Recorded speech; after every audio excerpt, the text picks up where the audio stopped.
Bom dia, meus amados, a graça e a paz do Senhor. Eu sou o pastor Rômulo Pereira, da Igreja Batista Palavra da Graça, e hoje nós vamos estudar os Atos dos Apóstolos, capítulo 1, verso 2, que diz: Até o dia em que foi elevado ao céu, depois de ter dado instruções por meio do Espírito Santo aos apóstolos que havia escolhido. Bom, queridos, então aqui o escritor do livro de Atos está delineando, explicando a Teófilo, que é para quem ele endereçou tanto o Evangelho de Lucas quanto os Atos dos Apóstolos, explicando a Teófilo que, no primeiro livro, ele havia escrito desde o início do ministério de Jesus, da vida de Jesus, até o momento em que ele foi elevado ao céu, E que, então, o livro de Atos dos Apóstolos continuaria a partir de então. Então, o primeiro livro é do nascimento de Jesus até a sua elevação aos céus. O livro dos Atos dos Apóstolos continua a partir daí. Ele então faz referência ao finalzinho de Lucas 24, em que Jesus, numa última aparição a eles, depois da sua crucificação, depois de ressurreto, ele os abençoa e então se aparta dele, elevando-se aos céus.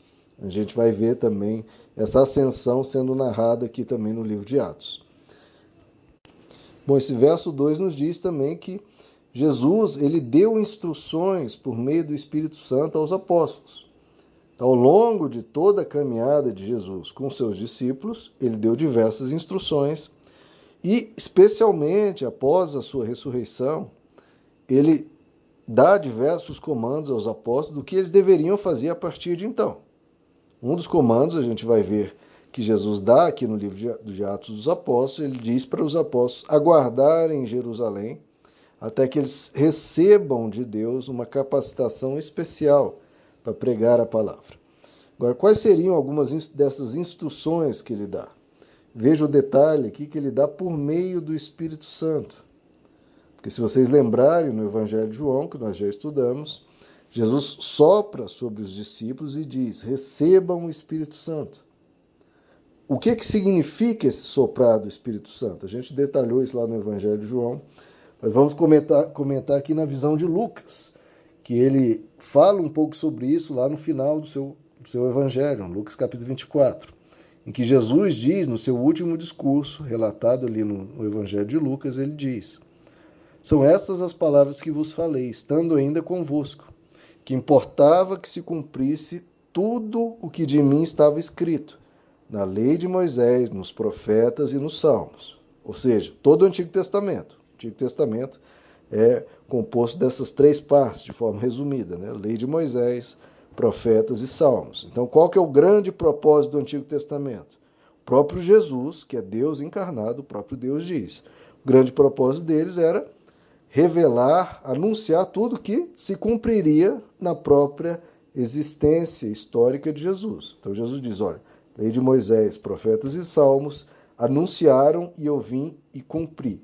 Então, importava que se cumprisse tudo o que de mim estava escrito.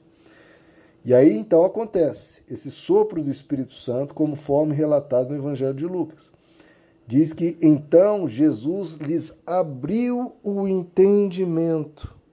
Olha só, lhes abriu o entendimento para compreenderem as Escrituras. Então, veja, o Espírito Santo, na presença de Deus, ele nos auxilia a compreender a mensagem de Deus para o ser humano. Deus tem uma mensagem, Deus tem um ensino, Deus tem um modo de vida. Tudo que Ele quer nos dirigir, nos conduzir nessa vida, nos ensinar o que é bom, nós temos um auxílio para aprender isso, que é o auxílio da presença de Deus, fazendo com que essa mensagem chegue de uma forma clara, de uma forma que não seja algo meramente decorado, uma mera informação, mas que seja uma transformação. Então, é o que Deus diz lá no Antigo Testamento: eu escreverei as minhas leis, os meus princípios, os meus valores no coração humano. Eu escreverei. Então, olha o que Deus quer fazer. Não é mero pessoas decorando, o que está escrito no versículo X, versículo Y. Não, queridos, não é isso. A questão é a pessoa entender e viver o que Deus quer. Mesmo se a pessoa não saiba em que versículo está escrito, qual foi o profeta que disse. Não, mas a pessoa consegue viver isso. É o desejo dela fazer esse bem. É vontade dela praticar tal boa ação. Isso é o Espírito Santo abrindo o entendimento da pessoa e escrevendo no coração dela o modo de vida que Deus quer realizar em nós.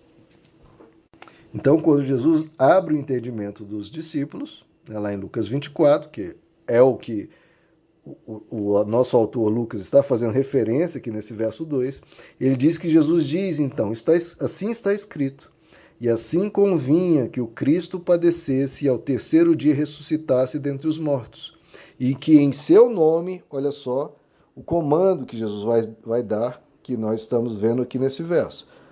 Qual que é o comando que ele dá aos discípulos? Que se pregasse em seu nome o arrependimento para remissão dos pecados a todas as nações.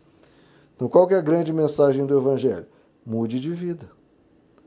Essa é a grande mensagem do Evangelho. Não é prosperidade, é isso. Não, a grande mensagem é transforme-se. Você, sua realidade que lhe circunda, vem como consequência, mas o principal é você ser transformado. Como começa essa transformação? Você se arrependendo dos seus maus desejos, das suas más ações, do seu mal usar da palavra, ferindo pessoas, ofendendo pessoas. Não, se arrependa de tudo isso. Essa é a grande mensagem do Evangelho e é isso que tem sido deixado de pregar. Não estou falando aqui de ficar botando peso nas pessoas, regra, ou condenando as pessoas, ou oprimindo as pessoas, ou humilhando as pessoas, nada disso. Mas ajudar as pessoas a sair de uma vida que lhes prejudica, que é adoecedora, que é frustrante, que traz tanta tristeza, a um novo modo de viver, arrependendo-se daquela forma de viver, indo para algo novo, algo maravilhoso. Então, para que fosse pregado essa mensagem que Cristo veio, morreu e ressuscitou. Ponto número 1, né? O que Deus fez. Em segundo ponto, arrependimento, para que a vida das pessoas fosse transformada de dentro para fora. Essa é a mensagem do Evangelho. E é isso aqui que o escritor Lucas está fazendo referência aqui em Atos 1, verso 2. Ou seja, que Jesus deu instruções por meio do Espírito Santo aos apóstolos que havia escolhido. Essa pregação, Jesus veio, morreu, ressuscitou e se arrependeu dos pecados. Que os outros evangelhos também fazem referência, como Mateus 28, verso 18, que diz, Jesus diz, foi-me dado toda a autoridade no céu e na terra, portanto, ide, fazei discípulos de todas as nações. Veja, né? Não faça pessoas que conhecem os versículos, que decoram doutrina, não, é discípulo. Discípulo é que segue o mestre. O mestre vai numa direção, eles vão juntos. Os mestres falam de uma determinada maneira, eles falam assim também. O mestre trata as pessoas de uma determinada maneira, eles tratam também. O discípulo é aquele que vive o mais próximo possível do mestre. Próximo não de distância, mas próximo de semelhança. E a pergunta que nos é deixada, então, quão semelhantes nós somos a Jesus? Quão semelhante é o seu modo de vida? É uma pergunta que eu quero que você responda. Não é uma pergunta retórica, é uma pergunta para ser respondida. Quão semelhante é o seu modo de vida ao modo de vida de Jesus? E aqui eu não estou falando de você sair andando pelas diversas cidades do país, né, fazendo, porque você tem o seu trabalho, né, para aqueles que Jesus chamar para viver dessa forma, tudo bem. Mas eu estou falando no trato diário com as pessoas, a forma que fala, o que faz, o que não faz, o que fala, o que não fala. Quão semelhante é o seu viver ao viver de Jesus? Então, isso é ser um discípulo. E para isso nós fomos chamados, para sermos discípulos e para levarmos outras pessoas a serem discípulos, ou seja, transformando isso na nossa linguagem diária. Nós sermos semelhantes a Jesus e mostrarmos essa beleza a outras pessoas, para que outras pessoas busquem ser semelhantes a Jesus, a viverem de forma parecida com Jesus. Então esse é o comando, essa é a instrução. Ide, fazei discípulos de todas as nações, batize-os em nome do Pai, do Filho e do Espírito Santo, ensinando-os a guardar todas as coisas que eu vos tenho mandado. Então guardar o quê? Guardar a mensagem de Jesus, ou seja, nós aprendemos a viver conforme Jesus vivia. Não como um monge isolado numa montanha. Jesus não vivia assim. Não como uma pessoa que fica dentro de quatro paredes, numa igreja dia e noite. Jesus não vivia assim. Jesus estava na festa de casamento, Jesus estava na praia, Jesus estava na multidão, Jesus estava na cidade, Jesus estava com as pessoas. Transbordando alegria, transbordando bondade, ajudando pessoas, sendo uma pessoa que trazia luz aonde ia. Esse é o nosso chamado. Então, ele nos deu instruções por meio do Espírito Santo aos apóstolos e a mim e a você, que a gente seja, então, discípulos de Jesus, semelhantes a Jesus, com um viver que alegra a Deus, porque a gente está cada vez mais tal Pai, tal Filho. Meus amados, que Deus lhes abençoe. A graça e a paz do Senhor.